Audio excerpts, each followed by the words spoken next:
करायचं स्मरण.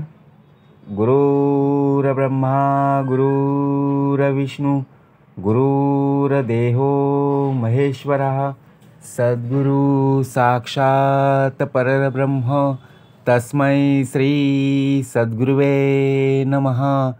जय जय रघुवीर समर्थ. जय जय रघुवीर समर्थ. श्रीमद श्रीदासबोध दशक 11वा भीमदशक. समास 3रा. शिकवण निरूपणा. श्रीराम समर्थ. बहुत जन्मांचा सेवट नरदेह सापडे अवचट. येथे वर्तावे चोखट नीती न्याये. जय जय रघुवीर समर्थ.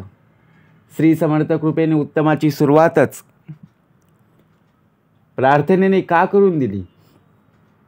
गुरुर्ब्रह्मा गुरुर्विष्णू गुरुर्देहो महेश्वरा. तिघांच्या पलीकडे असणारा श्री सद्गुरु साक्षात परब्रह्म तस्मै श्री सद्गुरुवे. कार्याला प्रत्यक्षपणे सद्गुरूंना यावं लागलं. हा समाजसुद्धा उत्तमाचा आहे, दशकसुद्धा उत्तमाचा आहे. म्हणून प्रत्यक्षपणे मतच मांडलं आहे. खुद्द भगवंताचं वचन, श्रीमतांचं वचन. कारण या बोधातून प्रत्यक्षपणे दासाला घडायचं आहे. दशक 11वा भीमदशक आणि त्यातला समास 3रा शिकवण निरूपण. कोणाला शिकवलं, कोणाला शिकवायची गरज आहे. प्रत्यक्षपणे या पृथ्वी तलावर जीवसृष्टी निर्माण करता कोण आहे. 84 लक्ष योनी फिरून आल्यानंतर या प्रत्यक्षपणे देहाला जन्म प्राप्त झालेला आहे. आपल्याला आयुष्य तर प्राप्त झालेलं आहे, परंतु आयुष्य कसं जगायचं हे जर माहिती नसेल तर आयुष्य व्यर्थ आहे, जीवन व्यर्थ आहे. म्हणून शिकवण असावी. पशुपक्ष्यांना शिकवावं लागत नाही. या पृथ्वी तलावर फक्त आणि फक्त मनुष्य देहालाच शिकवण्याची गरज आहे. शिकून सुद्धा बघा प्रत्यक्षपणे न शिकल्यासारखं वागत असतो. कारण समर्थांनी ओवी कोणासाठी लिहून ठेवली. ऐकल्याविना कळले, शिकल्याविना शहाणपण आले, ऐसे देखील न ऐकले भूमंडळी. या भूमंडळामध्ये ऐकतो तरी न ऐकल्यासारखं वागत असतो. म्हणून समर्थ म्हणाले या प्रत्यक्षपणे समासामध्ये 3रा दाखवलं. बरोबर की नाही. शिकवण निरूपण ना. काय शिकायचं आहे. आपण खूप काही शिकलो, खूप ज्ञान प्राप्त करून घेतलं, परंतु अज्ञान आपलं अजून बाजूला सरलेलं नाही. जोपर्यंत अज्ञान आपल्या बाजूला होत नाही तोपर्यंत ज्ञान प्राप्त झालेलं नाही. कारण ज्ञान सांगणारे भरपूर जण आलेले आहेत. गुरु पाहता पाहता लक्ष कोटी, बहुसाल मंत्रावली शक्ती मोठी. परंतु अज्ञान जो बाजूला काढणार आहे तो मात्र परब्रह्म सद्गुरू आहे. बहुत जन्मांचा सैवट नरदेह सापडे अवचट. येथे वर्तावे चोखट नीतीने. बहुत जन्मांचा शेवट. आपल्या आयुष्यामध्ये आपलं आयुष्य बघा, प्रत्यक्षात जर पाहायला गेलो आपलं जीवन आपण कसं तरी जगत असतो. आपला जन्म ज्यावेळी झाला तो डायरेक्ट जन्म नाही झाला. काहीतरी पाप पुण्य बघा, पाप पुण्य आणि प्रत्यक्षपणे का भाग दिलं, देह परमार्थी लागले तरीच याचे सार्थक झाले. नाहीतरी व्यर्थची गेले नाना आघाद मृत्यूपंथी. म्हणून प्रत्यक्षात भाग दिलेला आहे. बहुत जन्मांचा शेवट. आतापर्यंत आपण पापच करत आलेलो आहोत. पुण्याई कधी. कृतयुग, त्रेतायुग, द्वापारयुग आणि प्रत्यक्षपणे कलियुग. कृतयुगामध्ये 100% पुण्य ही होती. हळूहळू काळ बदलत गेला. त्रेतायुगामध्ये 75% पुण्य आणि बघा प्रत्यक्षपणे 25% पाप होतं. द्वापारामध्ये 50% झालं आणि आता कलियुगामध्ये 25% फक्त पुण्य आणि 75% पाप आहे. नरदेह सापडे अवचट. अनेक जन्मांच्या शेवटी अचानक नरदेह लाभतो. आता विचार करा, आपल्याला जन्म प्राप्त झालेला आहे. हा देह प्रत्यक्ष इथून निघून गेल्यानंतर पुन्हा आपल्याला तोच मनुष्य जन्म प्राप्त होणार आहे का? नाहीये. पुनरपी संसारा येणे नाहीये. मग येथे वर्तावे चौकट नीतीन्याय काय लिहून ठेवलेलं आहे? म्हणून नरदेहात नीतीन्यायाने शुद्ध आचरण करून त्याचे सार्थक केव्हा होईल? मग आपल्याला जो नरदेह प्राप्त झालेला आहे त्या नरदेहाचं जीवनाचं सार्थक कसं होईल आपण विचार करतो. पण प्रत्यक्षपणे नरदेहाचं सार्थक आपल्यालाच करायचं आहे. म्हणून प्रत्यक्षपणे भाग दिलेला आहे. बहुता जन्मांचा सेवट नरदेह सापडे अवचट येथे वर्तावे चौकट नीती नाही. आपण प्रत्यक्षपणे एखाद्या दुकानात गेलो, दुकानामधून एखादी वस्तू घेतली, आपल्याकडे पैसे नाही आहेत तरीसुद्धा आपण वस्तू घेतली आणि त्याला सांगितलं उद्या मी तुला पैसे आणून देतो. शेवटी आपला व्यवहार कसा झाला? उधारीवर झाला. परंतु हा व्यवहार जो आहे हा प्रत्यक्षपणे जर पाहायला गेलो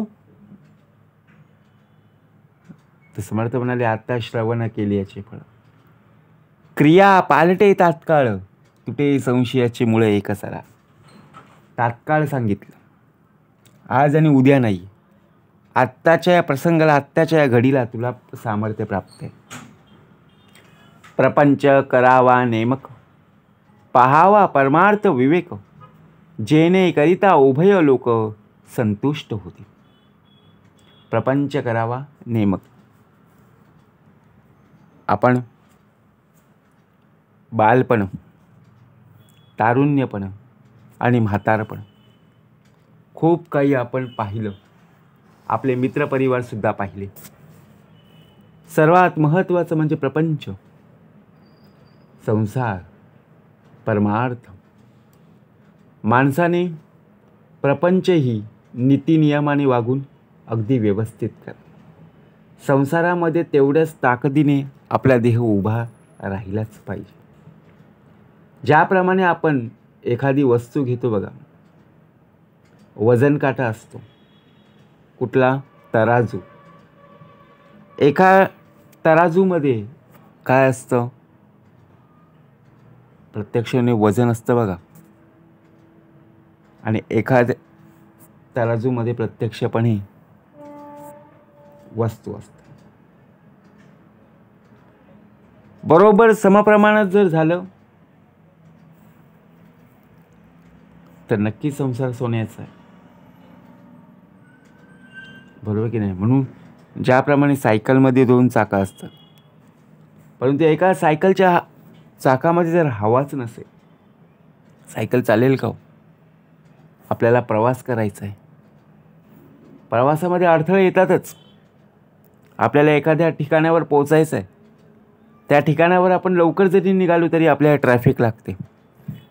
अनेक प्रकारची संकटं उभी राहतात, अनेक प्रकारचे प्रसंग उभी राहतात, अनेक प्रकारची कारणं आपल्याला शोधावी लागतात. कारण का?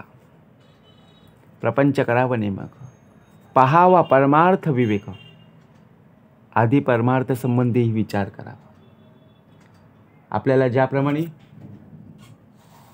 बघा प्रपंचसुद्धा करायचं आहे आणि परमार्थसुद्धा करायचं आहे, तरच या जीवनाचं सार्थक होईल. नुसतं प्रपंच करून जर परमार्थ केला नाही तर या नरदेहाची किंमत शून्य आहे. आणि नुसता परमार्थ करून प्रपंच जर केला नाही तरीसुद्धा जीवन व्यर्थ आहे. मग काय करावं? समर्थ म्हणाले आधी प्रपंच करावा नेटका. मग घ्यावे परमार्थ विवेका, येथे आळस करू नका विवेकी हो, जेणेकरिता उभय लोक संतुष्ट होते. आपण अनेक प्रकारचे जीवसृष्टी पाहिली. जलचर, उभयचर, भूचर, खेचर, वनचर. बघा, प्रत्यक्षपणे आपल्याला समाधान कशामध्ये ते शोधायचं आहे, तरच आपल्या जीवनाचं सार्थक आहे. नाहीतर अन्यथा कितीही काही केलं तरी आपला देह संतुष्ट होणार नाही. शतवरुषे वय नेमिले, त्यात बाळपणे नेणता गेले, तारुण्य अवघे वेचले विषयांकडे. आता सुद्धा समर्थांनी भाग कसा दिलेला आहे. आपलं बालपण, आपलं तारुण्यपण आणि आपलं वृद्धापन. शतवरुषे वय नेमिले. माणसाचं आयुष्य अंदाजे 100 वर्षाचं मानलं जातं. आता 100 वर्ष जगायला सुद्धा नाही ना, 50-60 झाले की म्हणजेच भाग कसा दिलेला. आणि त्यामध्ये बालपण अज्ञानातच निघून जातो. आपण लोकांशी काय बोललो, कोणाशी थट्टा मस्करी केली, कोणाशी आपण भांडण केली, आपलं बालपण तसंच निघून गेलं. तारुण्य तर सगळे विषय भोगण्यात संपूर्णपणे निघून गेलं. बरोबर की नाही. ज्याप्रमाणे आपली बघा बालपणाची संपूर्णपणे सवय, बालपणामध्ये आपण अनेक प्रकारचे काय करत होतो, वादविवाद करत होतो. बालपणी असताना, लहानपणी असताना तरीसुद्धा लोकांनी समजून घेतलं. शाळेमध्ये गेल्यानंतर, कॉलेजमध्ये संपूर्णपणे आपण शिक्षण घेतलं आणि त्याचप्रमाणे मुलांची संगत प्राप्त झाली.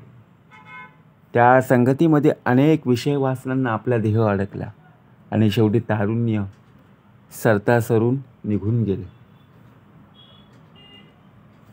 वेळ कोणासाठी थांबत नाही, काळ कोणासाठी थांबलेला नाही आहे. जगायचं ते उत्तम प्रकारे जगायचं. राजिक दैविक उद्वेग चिंता, त्याच्या अगोदर समर्थांनी ओवी उत्तमाची लिहून ठेवली.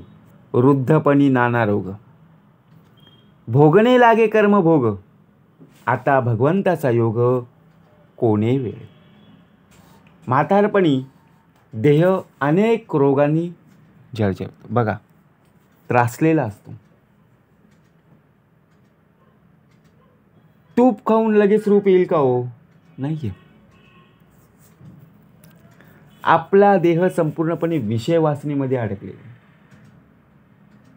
परंतु काळांतराने त्याच विषय वासनेंनी जे तरुणपणी जे विषय वासनेमध्ये अडकलेला देह जे काही खाल्लं ते वृद्धाप्यावस्थेत, म्हातारपणी ते सगळे आजार आपल्याला उद्भवायला लागले ना.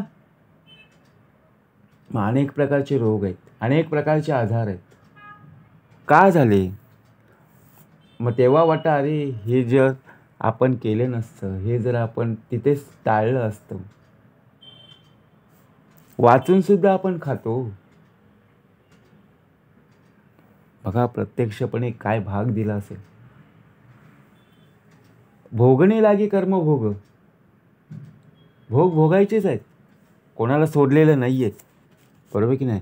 आता भगवंताचा योग कोणी वेळ. मग देवाचा प्रत्यक्षपणे नामस्मरण, पूजा, अर्चा, उपासना केव्हा कळेल? कशामध्ये सामर्थ्य केव्हा कळणार? राजिक दैविक उदेग चिंता, अन्न वस्त्र देह ममता, नाना प्रसंगी अवचित्ता जन्म गेला. कशामध्ये जन्म गेला?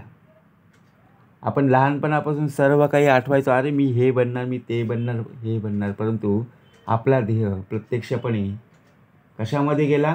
या तापामध्ये अडकून पडला, या विषय वासनेमध्ये अडकून पडला, या आजारामध्ये, या चिंतेमध्ये. कारण का? जोपर्यंत आपला देह बालपणामध्ये होता तोपर्यंत काहीच वाटत नव्हतं. त्यानंतर पूर्णपणे आपला देह बदलला. तरुणावस्थेमध्ये, तरुण वयामध्ये आपण पूर्णतः बदललो. कारण समर्थ म्हणाले, राजिक दैविक उद्वेग चिंता, अनेक प्रकारची चिंता, टेन्शन येऊ लागली. पुढे काय होणार, कसं होणार, आणि त्या चिंतेमध्ये आपण त्या विषयांकडे अडकलो. विषय गोड लागायला लागले. विषय गोड हे लागले मला, यामुळे असे घात आपलं. आपण विषयांकडे वळालो, परंतु त्याच विषयांनी आपला घात केला. बरोबर की नाही? आपल्याला टेन्शन आलं, संशय बघा, प्रत्यक्षपणे टेन्शन आलं, चिंता आली की आपण आपल्याला जी काय तलफ असेल ती आपण घेत असतो. परंतु आपले टेन्शन दूर होतात का हो? चिंता दूर होते का? नाही ना. काहीतरी सोल्युशन हवा. म्हणजे भाग कसा दिलेला आहे? राजिक दैविक उद्वेग चिंता, अन्न वस्त्र देह ममता, नाना प्रसंगी अवचित्ता, जन्म गेला. लोक मरोमरो जाती, वडील गेली हे प्रचिती, जाणता जाणता निश्चिती, काय मानिले. आजूबाजूला लोक मरतच असतात, वडील माणसेही जातात, हा अनुभव सतत येतच असतो. हे जाणून तरी निश्चित कसं राहावं? आपल्या आजूबाजूला शेजारी पाजारी आपले नातेवाईक असतात की नाही, जे वडीलधारी असतात, ते कशामुळे निघून गेले, कशामुळे मरण पावले, हे आपण प्रत्यक्ष डोळ्यांनी पाहतो, तरीसुद्धा आपण त्या व्यसनामध्ये अडकून राहतो. बरोबर की नाही? आपल्या शेजारी पाजारी असणारे बघा, दारू पिऊन गेले.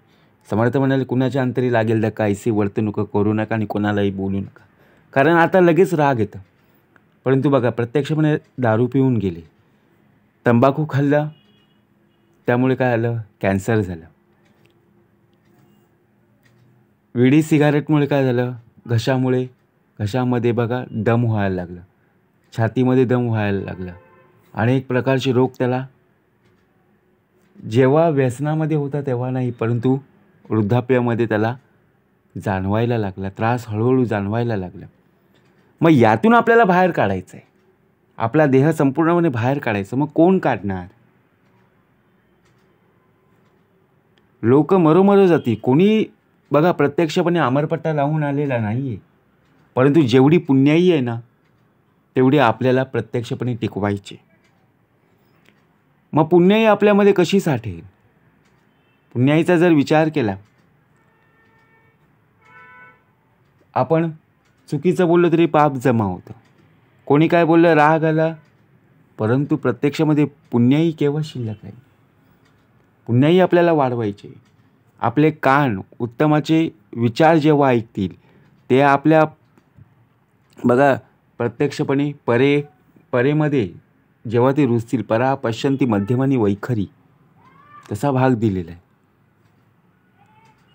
म्हणून आपल्याला जे श्रवण आहे, त्या श्रवणातूनच उत्तमाचं आपल्याला सामर्थ्य प्राप्त होणार आहे. त्यातूनच आपल्याला जेवढी पुण्याई टिकवायची आहे तेच आपण घेऊन जाणार आहोत.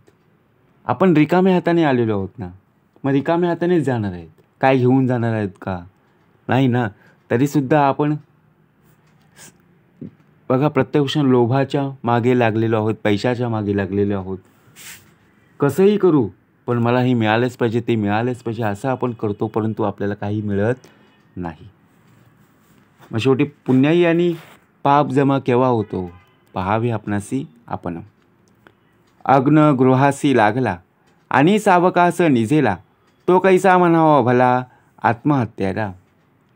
एखाद्या माणसाच्या घराला आग लागलेली असताना त्याने बेसावधपणे खुशाल झोपून राहावे, तर त्याला शहाणा कोण म्हणेल? बघा, अग्न गृहासी लागला, आग लागलेली, घराला आग लागलेली, आपल्याला झोप लागेल का? अहो, कोणी बाहेर जरी आग लावली तरी आपल्याला त्या आवाज येतो आणि आपण प्रत्यक्षपणे जागे होतो. परंतु घराला आग लागलेली आहे आणि आपण शांतपणे झोपून राहिलो, काय होईल? आणि सावकाश निजेला. विचार करा, दुसऱ्यांची इथे काही प्रसंग घडला तर आपला देह तिथे लगेच त्या प्रसंगानं धावून गेला पाहिजे. तो कैसा म्हणावा भला आत्महत्यारा, मग याला काय म्हणावं. समर्थ म्हणाले, पुण्यमार्ग अवघा बुडाला, पापसंग्रह उदंड झाला, यमयातनेचा झोला कठीण आहे. जीवनात माणसाने काहीच पुण्य केले नाही आणि उदंड पापसंग्रह जर केले तर त्याला पुढे कठीण अशा यमयातना इतक्या भोगाव्या लागतील. आता विचार करा, जीवनामध्ये आपल्याला यमयातना भोगायच्या आहेत की पुण्याई आपल्याला वाढवायची. समर्थ म्हणाले, पुण्याई केव्हा वाढेल. पुण्याई ज्यावेळी वाढायला लागेल ना, त्यावेळी हळूहळू पाप कमी होईल. परंतु पाप वाढत गेले की पुण्याई हळूहळू कमी केव्हा होईल कळणार सुद्धा नाही. म्हणून मनुष्याने काहीच पुण्य नाही केले तरी चालेल, परंतु आपली जेवढी पुण्याई आहे ना तेवढी कमी तरी करू नका. उलट वाढवण्याचा प्रयत्न केला, पण आहे तेवढी शिल्लक तरी ठेवा. बरोबर की नाही. तरी आता ऐसे न करावे, बहुत विवेक वर्तावे, इय लोक परत्र साधावे दोहींकडे. म्हणून आता असं करायचं नाही आहे. प्रपंच आणि परमार्थात दोन्हीकडे अत्यंत विवेकाने वागायचं आणि इहलोकी आणि परलोकी यामध्ये आपले हित साधायचं. म्हणून प्रत्यक्षात भाग दिलेला आहे. आपण कसं वागतो, कसं लोकांशी बोलतो, प्रपंचामध्ये, संसारामध्ये आणि परमार्थामध्ये. समर्थ म्हणाले, जसं आपण परमार्थाला वेळ देतो त्याचप्रमाणे प्रपंचाला सुद्धा वेळ देता आला पाहिजे. प्रपंचाला जसं आपण वेळ देतो तसा परमार्थाला सुद्धा वेळ देता आला पाहिजे. म्हणून समर्थ म्हणाले, आधी प्रपंच करावा नाही का, मग घ्यावे परमार्थ विवेका. का भाग दिलेला आहे. नुसतं प्रपंच करून आपण बघाय, आपण सतत जेवण, भूक लागली जेवत गेलो, काही खात गेलो, परंतु पाणी पिणंच आहे ना. कारण पाणीसुद्धा जीवन आहे. पाणी जर पिलं नाही तर काय होईल हो. आपण जेवत गेलो, पाणी लागणारच ना. मग तसंच आहे. आणि नुसतंच पाणी पित गेलो आणि काहीच खाल्लं नाही तरीसुद्धा आपल्याला दोन्ही गोष्टी जर एकत्र झाल्या तर जीवनाचं सार्थकच आहे. तसाच भाग समर्थांनी दिलेला आहे. मनुष्य देहाला भाग कसा आहे बघा. आपल्या घरामध्ये खूप काही पैसा आहे, संपत्ती आहे, ऐश्वर आहे, तरीसुद्धा आपल्या शरीर जर आपल्याला साथ देत नसेल, इतका सारा पैसा असूनही त्या पैशाचा उपयोग काय. मग शेवटी काय झालं, आपल्याला दात आहेत पण चणे नाहीत. पण एवढे चणे असताना सुद्धा आपल्याला दात नाही. म्हणून भाग दिलेला आहे. तरी आता ऐसे न करावे, बहुत विवेक वर्तावे, इय लोक परत्र साधावे दोहींकडे. आळसाचे फळ रोकडे, जांभया देऊन निद्रा पडे, सुख म्हणून आवडे आळसी लोका. जो कोणी अत्यंत आळशी असतो त्याला त्याच्या आकाराचं फळ प्राप्त होतच असतं. आपल्याला आळस केव्हा येतो. टी व्ही पाहताना आपल्याला आळस येतो का. नाही. मोबाईल दिवसभर घ्या, रात्रंदिवस घ्या, आपल्या हातून मोबाईल सुटेल का. आळस पण येणार नाही, झोपसुद्धा येणार नाही. पण देवाची उपासना करायला सांगा, देवाची भक्ती करायला सांगा, देवाचं भजन कीर्तन असेल, तिथे आपल्याला झोप येणार, आळस येणार, जांभई येणार. असं का होतं. भाग समर्थांनी दिलेला आहे. जो कोणी अत्यंत आळशी असतो त्याला त्याच्या आकाराचं फळ प्राप्त होतं. म्हणून समर्थ म्हणाले, आता श्रवण केली अशी फळं केव्हा प्राप्त होईल. जयाचा भावार्थ जैसा तयास लाभ, तैसा मत्सर धरी जो पुसा तयास त्याची प्राप्त. असा माणूस जांभया देऊन खुशाल झोप घेतो. त्याला त्याच्या पुढच्या आयुष्यात काय आहे ते माहीत नसतं. त्याला वाटते आपली जिंदगी उत्तमाची, परंतु पुढे काय संकट आहे काय प्रसंग आहे हे त्याला माहीत नाही आहे ना. आळशी लोकांना कसंही बघा प्रत्यक्षपणे राहिलं तरी सुख वाटत असतं. म्हणून सुख म्हणून आवडे आळसी लोक. आळस हा माणसाचा शत्रू आहे. तरीसुद्धा आळसपणा आपल्यामध्ये का? आपल्याला कष्ट करायचं, मेहनत करायची, परंतु त्या कष्टाला, त्या मेहनतीला बघा भाग कसा दिलेला आहे. आळसपणा आला तर आजचं काम उद्यावर, बरोबर आहे की नाही? म्हणून समर्थ म्हणाले, काय करा ते आत्ता करा आणि जाते घडी आपली साधा. साक्षेप करिता कष्टती परंतु पुढे सुरवाडती, खाती जेविती सुखी होती यत्न करुनी. जे कोणी कष्ट करतात त्यांना पुढे सुख मिळतं.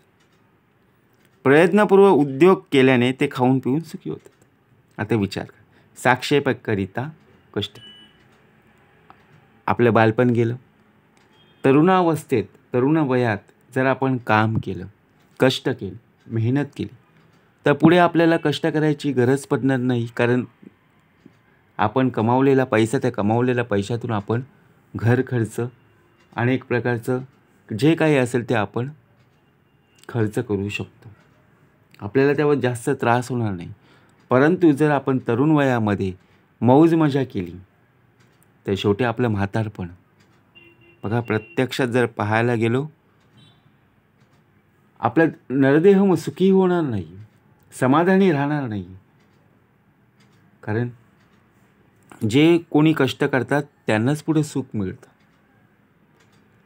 जे आयता खाण्याचा प्रयत्न करतात, जे दुसऱ्यांवर अवलंबून राहतात, त्यांना शेवटी दुःखच आहे. समर्थ म्हणाले, जो दुसऱ्यांवर विसंबला त्याचा कार्यभाग बुडाला, जो स्वयेची कष्ट ते गेला तोची भला. आळस उदास नागवना, आळस प्रयत्न बुडवना, आळसे करंटपणाच्या खुणा प्रगट करीती. आळसामुळे माणसाला कधी सुख लाभू शकत नाही. काय भाग दिलेला आहे? आळसामुळे माणसाला कधी सुख लाभू शकत नाही. या जीवनात तरी, या आयुष्यात तरी आळसपणा जेव्हा जेव्हा येईल ना, तेव्हा आपल्याकडील जो आळसपणा आहे ना, तो पहिला बाजूला सारायचा, नंतरच कष्ट करायचं, नंतर जे काही काम आहे ना ते नक्की करायचं. तो उदास होतो, सर्व प्रकारे तो नागवला जातो. म्हणजे काय? उदास होण्याचं कारण काय? आपण एखादं काम हाती घेतलं आणि त्या कामामध्ये प्रत्यक्षपणे आळसपणा काय येतो, आणि आळसपणा आला की ते काम होणार बघा, असं वाटत जरी असलं तरी ते होत नाही आहे. असं का वाटतं? कारण आळसामुळे प्रयत्न केलाच जात नाही आहे. आणि अखेर करंटपणाची लक्षणं आळशी मनुष्याच्या ठिकाणी स्पष्टपणे दिसू लागतात. म्हणून आळस नसावा तरीच पावी जे वैभवा, आरत्री परत्री जीवा समाधान. म्हणून माणसाने कधी आळस करू नये. तरीसुद्धा आपण आळस करतो, एवढं सांगून सुद्धा. आळस सोडून उद्योग केल्यानेच वैभव प्राप्त होते आणि जीवाला इहलोकी आणि परलोकी समाधान प्राप्त होते. आता विचार करा, आपल्याला एखाद्या ऑफिसमध्ये आपल्याला काम मिळालं, जॉब मिळाला, एखादा आपण व्यवसाय टाकला, धंदा टाकला, त्या ठिकाणी आपल्याला बरोबर त्या टायमावर पोचायचं आहे, तरीसुद्धा आपण त्या वेळेला बरोबर पोहोचलो तर आपल्याला तिथे हजेरी बघा, जिथे आपल्याला पोचायचं तिथे त्या जागेवर बरोबर पोहोचलो,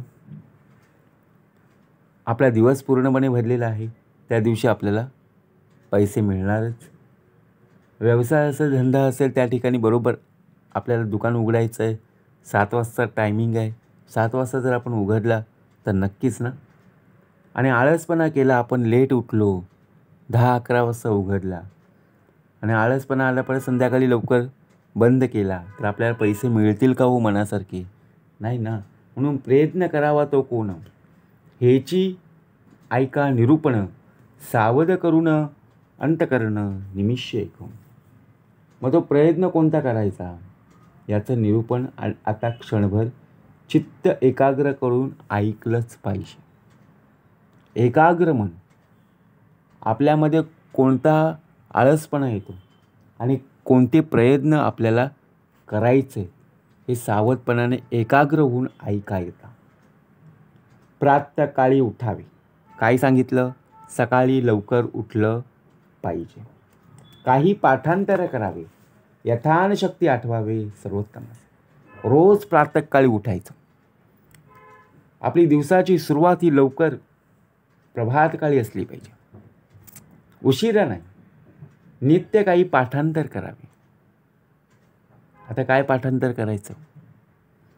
आपण ज्याप्रमाणे नित्य दिनक्रम असतो त्याचप्रमाणे देवाची उपासना, देवाचं भजन, कीर्तन, पूजा अर्चा नित्य नियमाने न चुकता करता आली पाहिजे आणि यथाशक्ती सर्वोत्तमास आठवावे. मला दिवसभरात काय करायचं आहे, काल दिवसभर मी काय केलं, हे जर आपण आठवलं आणि उद्याचा दिवस माझा कसा असेल हे जर आठवलं ना, नक्कीच त्या नियोजनाप्रमाणे आपला देह कुठलाही संकट असेल तरीसुद्धा त्या संकटांना सामोरं गेल्याशिवाय राहणार नाही.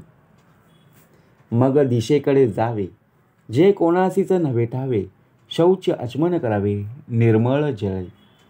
मग गावाबाहेर लांब कुठेतरी शौचात जावे. प्रथमतः पाहायला गेलो तर पूर्वीच्या काळी नव्हते ना शौचालय, बाथरूम कुठेही नव्हते, तरीसुद्धा आता आपल्या घरामध्येच आहेत, कुठे जायला लागत नाही. कसा भाग दिलेला आहे.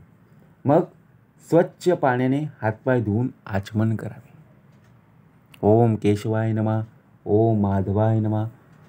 प्रत्यक्षपणे बघा का भाग दिलेला आहे. मुख मार्जन, प्रातस्नान, संध्या तर्पण, देवताचरण, पुढे वैश्व देव उपासन यथासांग. नंतर तोंड धुवून प्रातस्नान करावे आणि संध्याकाळच्या वेळेस तर्पण देवताचरण करून यथासांग वैश्वदेव उपासना करावी. का भाग दिलेला आहे. बरे दात घासून तोंडा धुवावे, कळाईन घाणे रडे बाणसावे. आपण काय करतो? आपला देह काही ब्रश वगैरे न करता झोपलेल्या अवस्थेतच तो फक्त ऑर्डरी देतो. घरामध्ये पत्नी असेल, बहीण असेल, आई असेल, त्यांना फक्त ऑर्डरी देतो. चहा घेऊन ये. आई म्हणते तोंड धुऊ, तरीसुद्धा नाही. ब्रश कर. कारण आळसपणा, बेरटी ना. आयतं प्राप्त मिळालं पाहिजे. परंतु जर पाहायला गेलो तर प्रत्यक्षपणे मुख मार्जन, प्रातस्नान. काही फळाहार घ्यावा, मग संसार धंदा करावा, सुशब्दे राजी राखावा सकळ लोक. नंतर सर्व काही विधी झाल्यानंतर फलाहार घेतला पाहिजे. जड पदार्थ कधी खाऊ नये, ज्यामुळे आपल्याला आळसपणा येईल, झोप येईल, कंटाळा येईल. शरीराला पचेल असं घेतलं पाहिजे. मग फलाहार घेतला पाहिजे. संसारासाठी आवश्यक तो उद्योगधंदा करावा. आपल्या संसारासाठी, आपल्या प्रपंचासाठी जेवढं काही पुरेल तेवढं आपल्याला ते कष्ट करणं गरजेचंच आहे. सर्वांशी नेहमी गोड बोलून सर्वांना राजी राखता आलं पाहिजे. सुशब्दे राजी राखावं. कुठलंही काम असू दे, कुठलाही व्यवहार असू दे, कुठलाही व्यवसाय असू दे, कुठलाही धंदा असू दे किंवा कुठलाही नोकरी असू दे, तिथे आपल्यामध्ये नम्रता असली पाहिजे. ज्याचा जो व्यापार तेथे असावे खबरदार, दूषितपणी तरी पोरं वेडा लावे. ज्याचा जो काही व्यापार असेल, धंदा असेल, तो अत्यंत दक्षतेने सावधपणे करा. परंतु आपण तिथे बेसावधपणा राहतो. एखादं पोरगंही फसवू शकेल, कसा भाग दिलेला आहे. बेसावध असून फायद्याचं नाही ना. आपल्याला फायदा, तोटा, नुकसान सर्व गोष्टी माहीत असतात, तरीसुद्धा आपण काय करत असतो, त्या व्यवसायामध्ये, त्या व्यापारामध्ये आपण तिथे खबरदारी घेत नाही. कारण आपल्याला सर्व काही आयतं प्राप्त मिळालेलं आहे. आपल्याला वडिलोपार्जित संपत्ती प्राप्त झालेली, परंतु कष्ट करण्याची आपली तयारी नाही आहे. आणि वडिलांनी नंतर आपल्याला सांगितलं किती आपल्याला नफा झालेला, काय प्रॉफिट झालेला आहे, मग आपल्याला हिशोब देता येत नाही, कारण तिथे आपण खबरदारी घेतलेली नाही आहे. आणि प्रत्येक ठिकाणी जर पाहायला गेलं तिथे आपल्याला नुकसानच झालेला पाहायला मिळाला. चुके ठके विसरे सांडी, आठवण झाली या चरफडी, दूषित आळसाची रोकडी प्रचित पहा. जो माणूस चुकतो, फसतो, वस्तू व पदार्थ हरवतो आणि नंतर आठवण आल्यावर चरफडतो, त्याची फटफजीती होते. आता विचार करा, चुके ठके विसरे संधी, जो माणूस चुकतो, फसतो आणि विसरतो. आपल्याला कोणी काम सांगितलं, आपण त्याच्या प्रत्येक प्रश्नाला आपण उत्तरं दिली आणि त्याला सांगितलं मी येताना घेऊन येईन, परंतु आपण काय केलं, दुसऱ्या रस्त्याने आलो आणि दुसऱ्या रस्त्याने आल्यानंतर त्याने जे काही काम सांगितलं होतं ते काम आपण विसरलो आणि त्याच्यामुळे आपण फसलो गेलो. आणि नंतर आपण कारण शोधायला लागलो, कारण आपलं मन संपूर्णपणे हरवलं ना, कुठेतरी चंचल झालं. मग आपलीच फटफजीती होते, अनेक प्रकारचे मग परिणाम संकट भोगावे लागतात. या कारणे सावधान एकाग्र असावे मन, तरी मग जेविता भोजन गोड वाटे. म्हणून माणसाने अत्यंत सावध असा, बेसावध होऊन फायद्याच नाही आहे. जे काही करायचं असेल ते मन एकाग्र करून राहिलं पाहिजे. आपलं मन एकाग्र आहे का हो? एकाग्र राहतच नाही आहे. कारण एकाग्र राहायचं असेल तर प्रत्यक्षपणे जा सद्गुरूशी शरण. आपलं मन एकाग्र केव्हाच होत नाही. आपलं मन एकाग्र होण्यासाठी नामस्मरणाची का आवश्यकता आहे?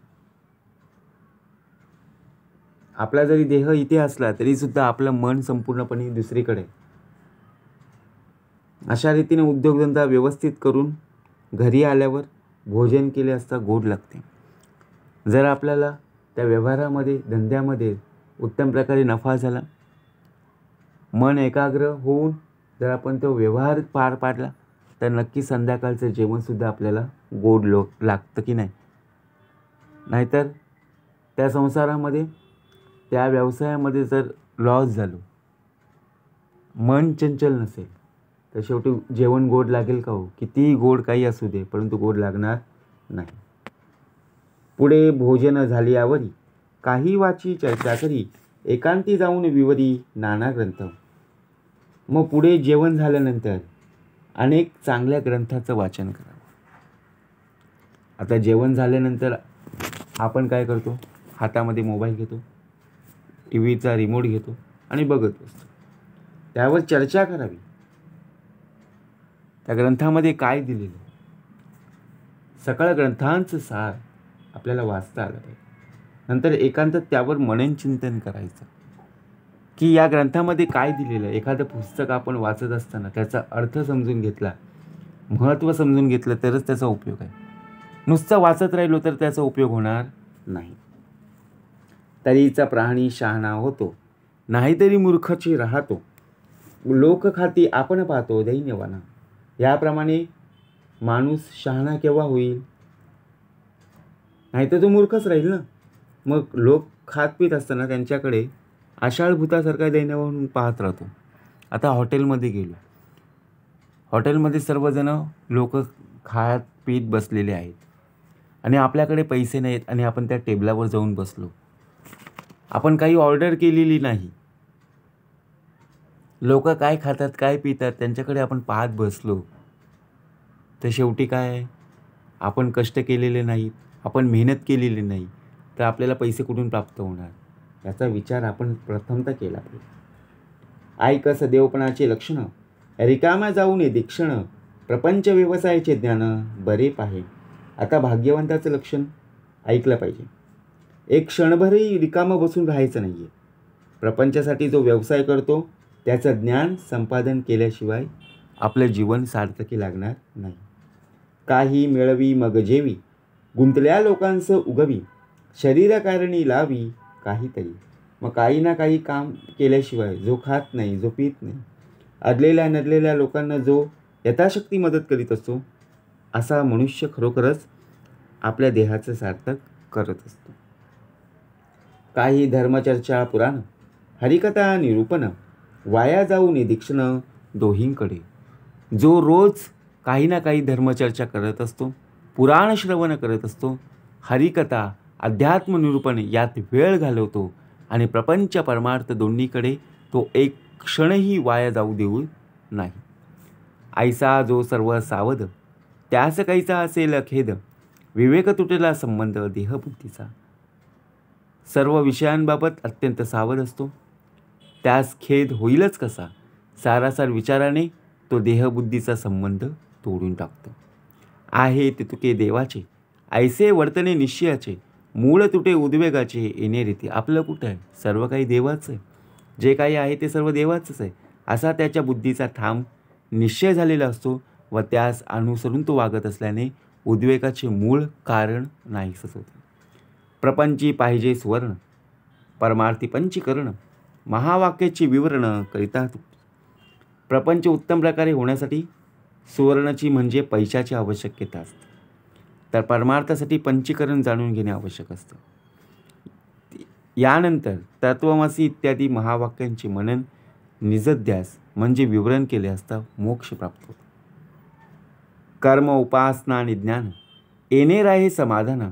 परमार्थाचे जे समाधान त्याचे ऐकत जावे. समर्थ म्हणाले कर्म उपासना आणि ज्ञान यापैकी आपणास रुचेल ते परमार्थ साधन आपल्याला करता आलं पाहिजे. याच्या संबंधी सतत श्रवणामध्ये आपला देह असला पाहिजे, म्हणजे शाश्वती समाधान प्राप्त होत असते. कर्म उपासना आणि ज्ञान येणे राहे समाधान. परमार्थाचे जे साधन त्याचे ऐकत जावे. इति श्रीदास बोधे गुरुशिष्य संवादे. शिकवण निरूपण नाम समास तिसरा. जय जय रघुवीर समर्थ.